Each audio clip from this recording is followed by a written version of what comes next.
Las leyendas mexicanas cortas son famosas por su contenido místico y el sincretismo cultural que las conforma.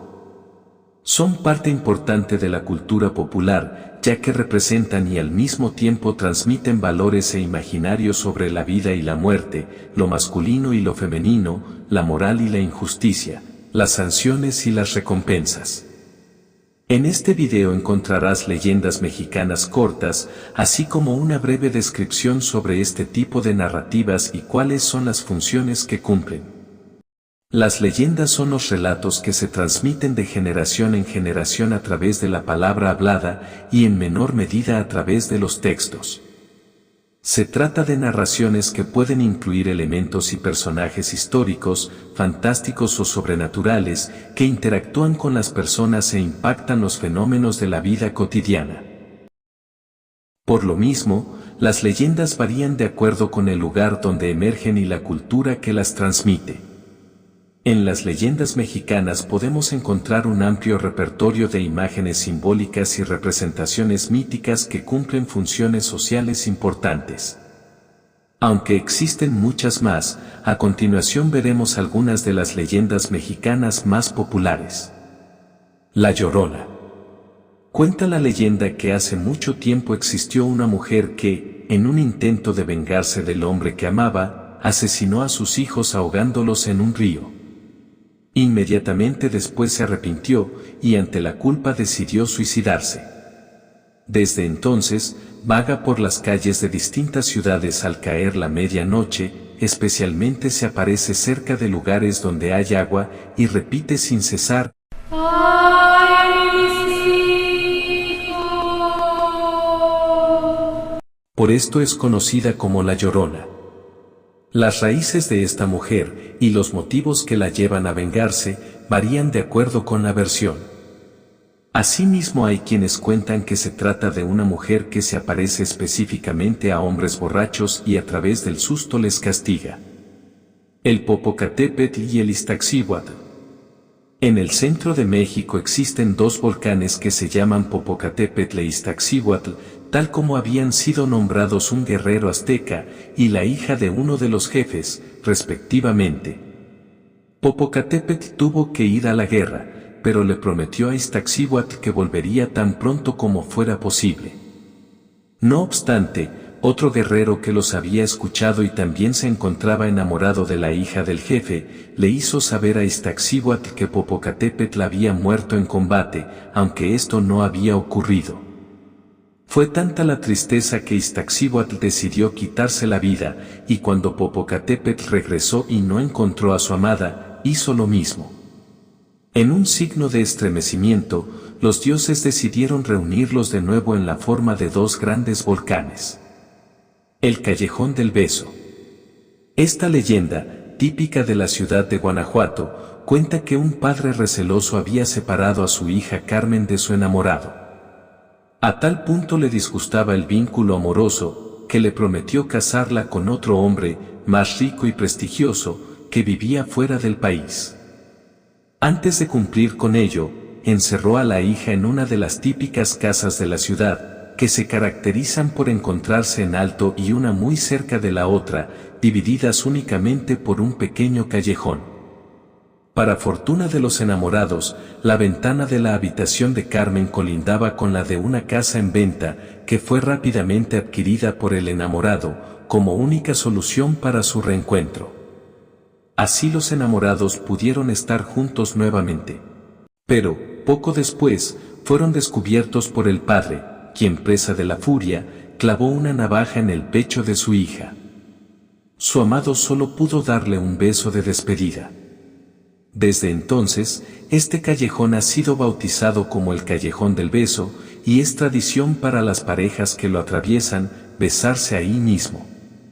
El colibrí maya. Dicen cuando los dioses mayas crearon la tierra, a cada animal le asignaron una tarea determinada. Pero, al terminar, se percataron de que no había quien transportara las ideas, los pensamientos y los deseos entre unos y otros. Encima se habían terminado el barro y el maíz, que son los materiales con los que habían originado el resto de las cosas. Solo les quedaba una pequeña piedra de jade, por lo que decidieron tallarla y crear una pequeña flecha. Cuando finalizaron soplaron sobre ella, salió volando un pequeño, pero hermoso pájaro. Habían creado así un nuevo ser, al que llamaron colibrí. La mulata de Córdoba. Fue una mujer condenada a la hoguera por el Santo Oficio, cerca de la costa al este de México. Se le atribuía el poder de la eterna juventud y ser la abogada de los casos imposibles, como los de obreros, desempleados y mujeres solteras. Se encontraba siempre rodeada de hombres que con facilidad se enamoraban de ella y perdían el camino de la rectitud. Ante todo lo anterior, decían que tenía pactos con el diablo y que incluso lo recibía en su propia casa. Hasta que fue detenida por el Tribunal de la Santa Inquisición, siendo acusada de practicar la brujería y de haber llegado en un barco que no había atracado en ninguna playa. Una noche antes de cumplir su condena y mientras se encontraba en una celda, solicitó que le llevaran un trozo de carbón, con el que dibujó un barco y pudo volar fuera de las rejas. Al llegar, los guardias solo pudieron encontrar un olor a azufre, cuya existencia se relata hasta nuestros días. El Nahual. Desde la época prehispánica, varios de los dioses que han formado parte de la cultura mexicana han tenido la facultad de cambiar de la forma humana a la de algún animal.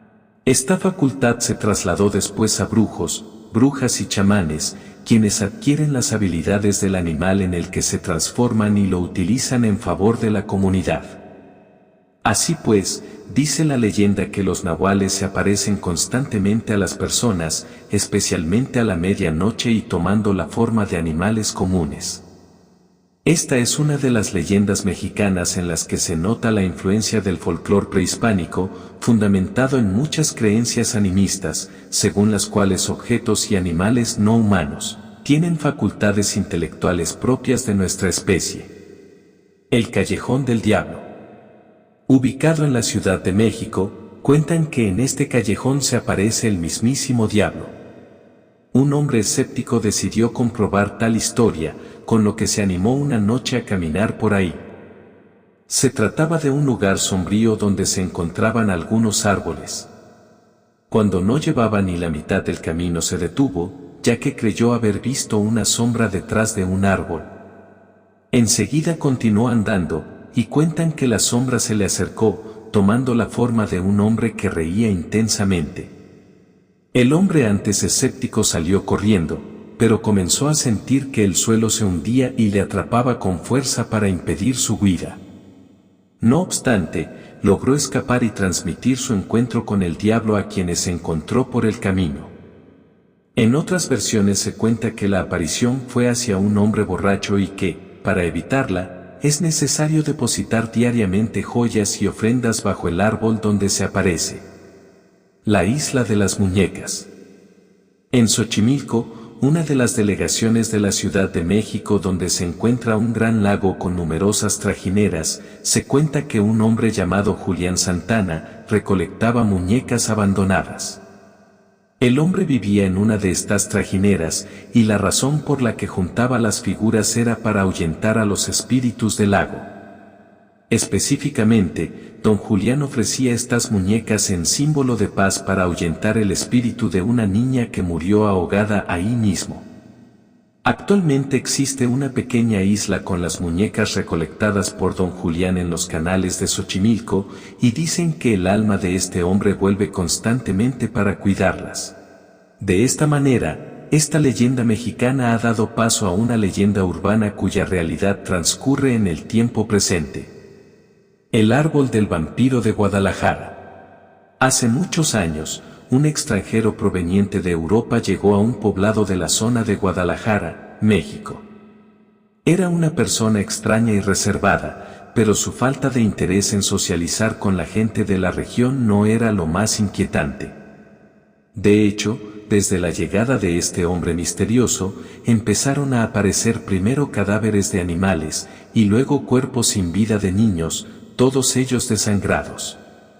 Una noche, las gentes del poblado decidieron buscar al extranjero para enfrentarlo, asumiendo que él era el autor de los hechos.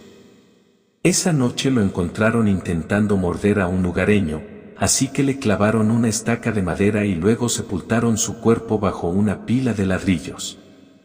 Años después un árbol creció de entre los ladrillos a partir de la estaca de madera, y se dice que al cortar sus ramas aparecen dentro del corte regueros de sangre de las víctimas del vampiro de Guadalajara. Las pastoras de piedra. Esta leyenda mexicana proviene de Teloloapan.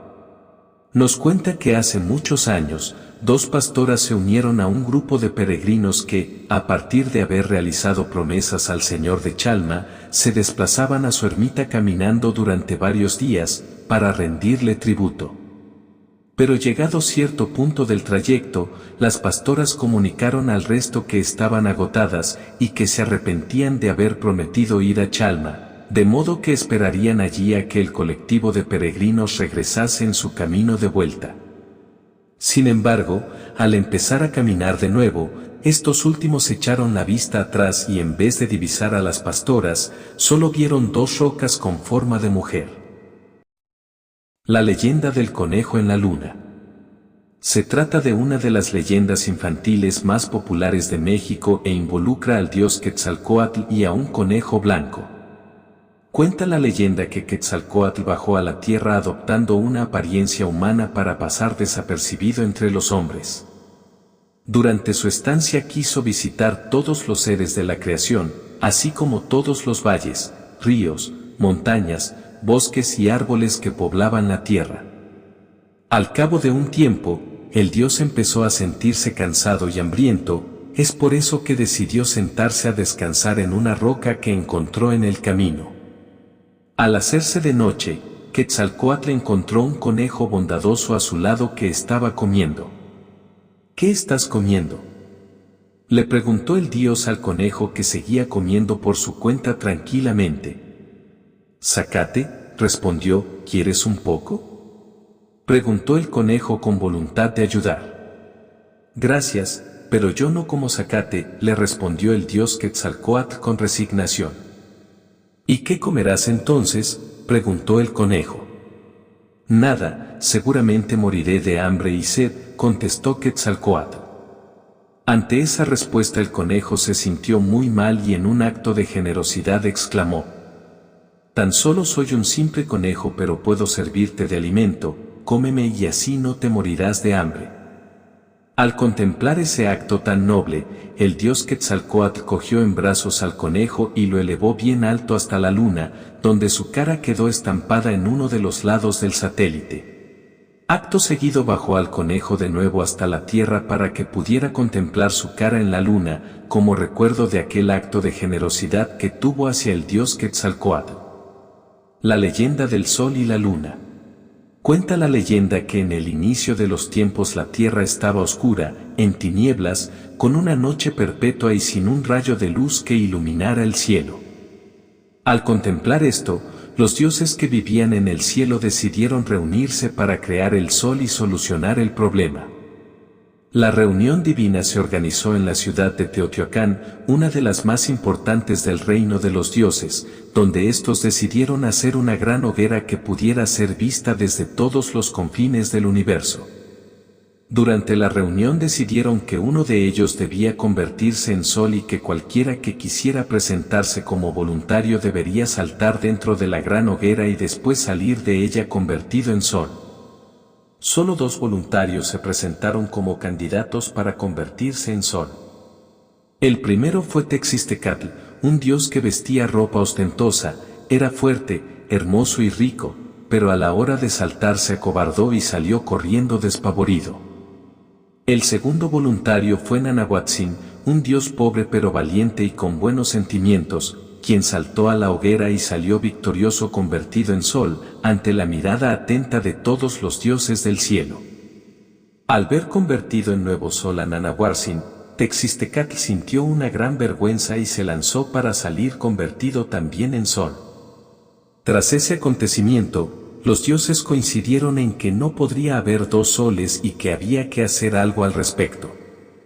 Así pues, los dioses decidieron apagar a Nanahuatzin golpeándolo con un conejo que habían tomado entre las patas. De esta forma, el brillo del segundo sol desapareció hasta convertirse en la luna. Gracias a ese episodio, hoy en todo el mundo podemos disfrutar del sol durante el día y de la luna durante la noche. Gracias por acompañarnos en este viaje lleno de tradición y enigma. No olviden suscribirse, dar like y activar la campanita para conocer más leyendas. Hasta la próxima.